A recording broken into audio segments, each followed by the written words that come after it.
Hi guys, welcome to the third tutorial in the series.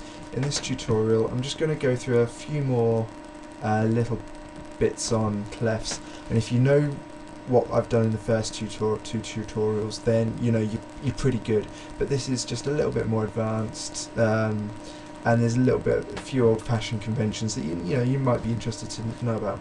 So in the first tutorial I drew the treble clef like that. That's also known as the G clef because where you start drawing it is a G. Now you can draw this, you can draw it wherever you like. Now convention does say that you always draw it like this, so this is a bit more of a history lesson. It could have been drawn like this, so instead of this everything would have been shifted up, so or down, it would shift down like visually, but it would shift up in pitch. So this would now be a G, and that would be a B, and that would be a D, instead of this being a G, B and D. Like I said, this is not a convention anymore, and it's just not done now. So if you're writing music, don't do it, but you know, it's a history lesson. Just see it as a history lesson. And like I said, with the bass clef, it's normally that, and that's normally the F clef, but that too can be drawn, and it used to be drawn like that, so this became the F, and that would be the D, B, and so on and so forth. So you know, like I said with the treble clef as well, that's just a history lesson. This would be called, I think, that wouldn't be called. This would be, I can't remember what that would be called, if anything. This would be called the baritone.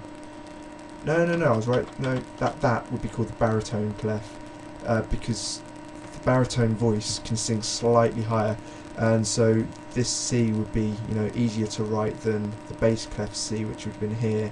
It's just been slightly easier to read, so that's why it was. That's why it existed. It's done for different voices. But now we're going to get onto the stuff that is still used, and that would be like this. Let me just. I don't use these, so I done that right. Yeah. Okay. So that would be like that. This is called the C clef because the middle part here, that is always a C, and you can draw that like up here. And that becomes the C, or you can draw it down here. That was meant to be a straight line, and you know, that becomes the C. And these are for kind of, this would be an alto, and this might be a tenor, or I can't remember. But yeah, these are again for voices. Violas and cellos use these, I think, where you know a violin might use that, and a double bass would use that. The F clef, the bass clef. Violas and cellos use different key signatures. What am I talking about? Clefs, because they have a different range, and they all want to, you know, have the notes fitting in roughly this kind of this range here. So that's the C clef, and now I think I've told you pretty much everything about clefs. For the sake of being thorough, if you've got drums that don't really have a clef, you know, it might appear like that, which is just a rectangle.